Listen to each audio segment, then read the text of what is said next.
നമസ്കാരം പ്രിയപ്പെട്ട പ്രേക്ഷകരെ, ദിനപത്രങ്ങളിലെ പ്രധാന വാർത്തകളിലേക്ക് ഏവർക്കും സ്വാഗതം. ഇന്ന് ജൂൺ 6 വെള്ളി. ഗൾഫ് രാജ്യങ്ങളിൽ ഇന്ന് പെരുന്നാൾ.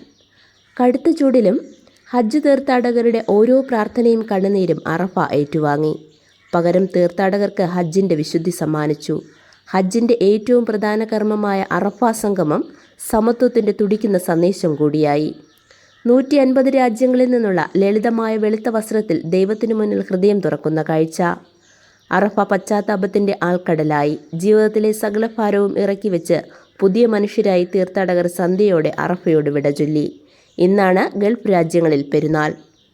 പ്രാർത്ഥനാ മന്ത്രങ്ങളുമായെത്തിയ ആയിരക്കണക്കിന് ഭക്തന്മാരുടെയും രാജ്യത്തിൻ്റെ വിവിധ ഭാഗങ്ങളിൽ നിന്നെത്തിയ 101 ആചാര്യന്മാരുടെയും സാന്നിധ്യത്തിൽ ശ്രീരാമക്ഷേത്രത്തിലെ രാം ദർബാറിൽ പ്രാണപ്രതിഷ്ഠാ ചടങ്ങുകൾ പൂർത്തിയായി.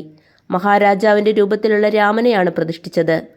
പ്രധാനമന്ത്രി നരേന്ദ്രമോദി കഴിഞ്ഞ വർഷം ജനുവരി 22-ന് രാംലല്ല പ്രതിഷ്ഠ നടത്തിയതിൻ്റെ മുകൾ നിലയിലാണ് രാം ദർബാർ. സംസ്ഥാനത്ത് ഈ മാസം 9-ന് അർദ്ധരാത്രി മുതൽ ജൂലൈ 31 വരെ 52 ദിവസം കടലിൽ ട്രോളിംഗ് നിരോധനം ഏർപ്പെടുത്താൻ മന്ത്രിസഭായോഗം തീരുമാനിച്ചു. ഇതിൻ്റെ ഭാഗമായി എല്ലാ തീരദേശ ജില്ലകളിലും 24 മണിക്കൂറും പ്രവർത്തിക്കുന്ന കൺട്രോൾ റൂം തുറന്നു. കൊച്ചി പുറംകടലിൽ മുങ്ങിയ MSC എൽസാത്രി എന്ന കപ്പലിൽ കണ്ടെയ്നറുകളിലുണ്ടായിരുന്ന വസ്തുക്കളുടെ പൂർണ്ണ പട്ടിക പുറത്ത്. ഷിപ്പിംഗ് കമ്പനി കസ്റ്റംസിന് കൈമാറിയ പട്ടിക പ്രകാരം അപകടകരമായ കാൽസ്യം കാർബൈഡും പോളിമർ അസംസ്കൃത വസ്തുക്കളും കൂടാതെ ഡിസിയൻ ഡയമൈഡ്, ഹൈഡ്രാസീൻ എന്നീ രാസവസ്തുക്കളും കപ്പലിലുണ്ടായിരുന്നു.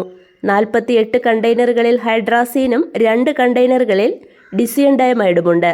വളം, തീപിടുത്തം പ്രതിരോധിക്കുന്നതിനുള്ള ഫയർ പ്രൂഫിംഗ് വസ്തുക്കൾ എന്നിവ തയ്യാറാക്കാനാണ് ഇവ ഉപയോഗിക്കുന്നത്. കൃത്യമായി പാക്ക് ചെയ്തതാൽ അപകടകരമല്ലെങ്കിലും നേരിട്ടുള്ള സമ്പർക്കത്തിൽ ഇവ ആരോഗ്യ പ്രശ്നമുണ്ടാക്കുമെന്ന് കേരള സർവകലാശാല കെമിസ്ട്രി വിഭാഗം മേധാവി ഡോക്ടർ അനി ദീപ്തി പറഞ്ഞു. ബക്രീദ് പ്രമാണിച്ച് വിദ്യാഭ്യാസ സ്ഥാപനങ്ങൾക്കും സർക്കാർ സ്ഥാപനങ്ങൾക്കുമുള്ള അവധി നാളത്തേക്ക് മാറ്റിയെന്നും ഇന്ന് പ്രവൃത്തി ദിനമായിരിക്കുമെന്നും ഉച്ചയോടെ പൊതുഭരണ വകുപ്പ് ഉത്തരവിറക്കിയിരുന്നു.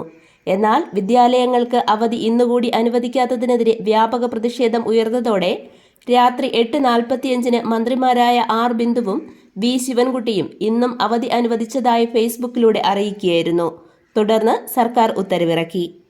രാജ്ഭവനിൽ സംഘടിപ്പിച്ച പരിസ്ഥിതി ദിനാഘോഷം ഭാരതാംബയുടെ ചിത്രത്തിന് മുൻപിൽ വിളക്ക് തെളിയിച്ച് ഗവർണർ രാജേന്ദ്ര അർലേക്കർ ഉദ്ഘാടനം ചെയ്തു. കാവിക്കൊടിയേന്തിയ ഭാരതാംബയുടെ ചിത്രത്തിൽ പുഷ്പാർച്ചന നടത്തണമെന്ന ആവശ്യത്തെ തുടർന്ന് രാജ്ഭവനിൽ നിശ്ചയിച്ചിരുന്ന സംസ്ഥാന പരിസ്ഥിതി ദിനാഘോഷം കൃഷി വകുപ്പ് റദ്ദാക്കി. RSS പരിപാടികളിൽ ഉപയോഗിക്കുന്ന ചിത്രത്തിന് പുഷ്പാർച്ചന നടത്താൻ കഴിയില്ലെന്ന നിലപാടെടുത്ത മന്ത്രി P പ്രസാദിന്റെ നേതൃത്വത്തിൽ സെക്രട്ടേറിയറ്റിലെ ദർബാർ ഹാളിൽ ചടങ്ങ് നടത്തി. അതേസമയം രാജ്ഭവനിൽ സർക്കാർ പരിപാടികൾക്കായി ഒരുക്കിയ വേദിയിൽ ഗവർണറുടെ നേതൃത്വത്തിലും പരിസ്ഥിതി ദിനാഘോഷം നടന്നു. മഹാത്മാ അയ്യങ്കാളിയുടെ സ്മരണാർത്ഥം ഏർപ്പെടുത്തിയ പ്രഥമ വില്ലുവണ്ടി പുരസ്കാരം ഗായകൻ വേടൻ എന്ന ഹിരൺദാസ് മുരളിക്ക് നൽകാൻ സാധുജന പരിപാലന സംഘം തീരുമാനിച്ചു. 18-ന് വെങ്ങാനൂർ സ്മൃതി മണ്ഡപത്തിൽ പുരസ്കാരം സമ്മാനിക്കും. മന്ത്രി വി ശിവൻകുട്ടി ഉദ്ഘാടനം ചെയ്യും.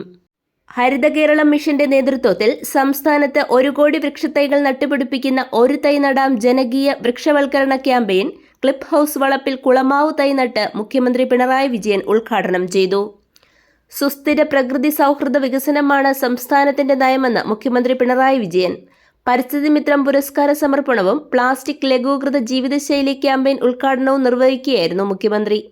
മരുന്നുകളും ശസ്ത്രക്രിയാ ഉപകരണങ്ങളും സ്റ്റെന്റുകളും ഉൾപ്പെടെ അടിയന്തരമായി വേണ്ട സാധനങ്ങളുടെ വിതരണം കമ്പനികൾ നിർത്തിവെച്ചതോടെ Sree Chitra Tirunal institute for medical science and ടെക്നോളജിയിലെ ചികിത്സ പ്രതിസന്ധിയിൽ. തിങ്കളാഴ്ച മുതൽ എല്ലാ ചികിത്സയും നിർത്തുമെന്ന് ഇമേജ് സയൻസ് ആൻഡ് ഇന്റർവെൻഷണൽ റേഡിയോളജിയിലെ മേധാവി സി കേശവദാസ് ഉൾപ്പെടെയുള്ള ഡോക്ടർമാർ ഇന്നലെ ആശുപത്രി ഡയറക്ടർ ഡോക്ടർ സഞ്ജയ് ബഹാരിയെ അറിയിച്ചു. കരാറുകൾ ഉറപ്പിക്കുന്നതിൽ ആശുപത്രി മാനേജ്മെന്റിന് സംഭവിച്ച ഗുരുതര വീഴ്ചയാണ് പ്രതിസന്ധിക്ക് കാരണമെന്നാണ് ഡോക്ടർമാരുടെ ആരോപണം. പ്രധാനമന്ത്രി നരേന്ദ്രമോദി ചെനാബ് പാലവും ഉധംപൂർ ശ്രീനഗർ ബാരമുള്ള റെയിൽ ലിങ്ക് പ്രോജക്റ്റും ഇന്ന് ഉദ്ഘാടനം ചെയ്യും. ആകാശപ്പൊക്കങ്ങളിലെ സ്വപ്നം യാഥാർത്ഥ്യമാക്കി കാശ്മീർ താഴ്വര ഇന്ത്യയുടെ മറ്റു ഭാഗങ്ങളുമായി ഇന്ന് റെയിൽവേ ലൈൻ വഴി കണക്റ്റാകുന്നു. ലോകത്തിലെ ഏറ്റവും ഉയരം കൂടിയ റെയിൽവേ ആർച്ച് പാലമായ ചെനാബ്, രാജ്യത്തെ ആദ്യ കേബിൾ റെയിൽ പാലമായ ആഞ്ചിക്കാട് ഉൾപ്പെടെ ഒരുപിടി എഞ്ചിനീയറിംഗ് വിസ്മയങ്ങൾ നിറയുന്ന ശിവാലിക് പിർ പഞ്ചാൽ മലനിരകളിലൂടെ നിർമ്മിച്ച പുതിയ റെയിൽപാത ഇന്ന് തുറക്കും. 2 വർഷമായി സർക്കാരിന് അപേക്ഷ നൽകി കാത്തിരുന്നിട്ടും ജല അതോറിറ്റിയുടെ ബില്ലിംഗ് സോഫ്റ്റ്വെയറുമായി ബന്ധപ്പെട്ട സെർവർ അപ്ഗ്രേഡ് ചെയ്തില്ല. നിസ്സാരമായി പരിഹരിക്കാവുന്ന പ്രശ്നം വഷളായതോടെ ഓഫീസുകളിൽ ഉപഭോക്താക്കളും ജീവനക്കാരുമായി വാക്കേറ്റം പതിവ്. സ്വന്തം ചെലവിൽ സെർവർ ശേഷി വർദ്ധിപ്പിക്കാമെന്ന് ജല അതോറിറ്റി അറിയിച്ചിരുന്നു. എന്നാൽ സർക്കാരിന്റെ സ്റ്റേറ്റ് ഡേറ്റാ സെന്ററുമായി ബന്ധപ്പെട്ട സെർവർ ആയതിനാൽ IT മിഷൻ തന്നെ സെർവർ അപ്ഗ്രേഡ് ചെയ്യണമെന്ന് ഉറപ്പ് നൽകിയെങ്കിലും ഇനിയും നടപടിയായിട്ടില്ല. പുരുഷ ലോകകപ്പ് ക്രിക്കറ്റിലെ ആദ്യ മത്സരത്തിന് നാളെ 50 വർഷം തികയും. Portugal UEFA Nations League football ഫൈനലിൽ ജർമ്മനിക്കെതിരെ 25 വർഷത്തിനിടെ പോർച്ചുഗലിന് ആദ്യ ജയം. വിജയഗോൾ നേടിയത് 40-കാരൻ ക്രിസ്ത്യാനോ റൊണാൾഡോ. ഇതോടെ ഇന്നത്തെ ദിനപത്രങ്ങളിലെ പ്രധാന വാർത്തകൾ സമാപിക്കുന്നു. നന്ദി, നമസ്കാരം.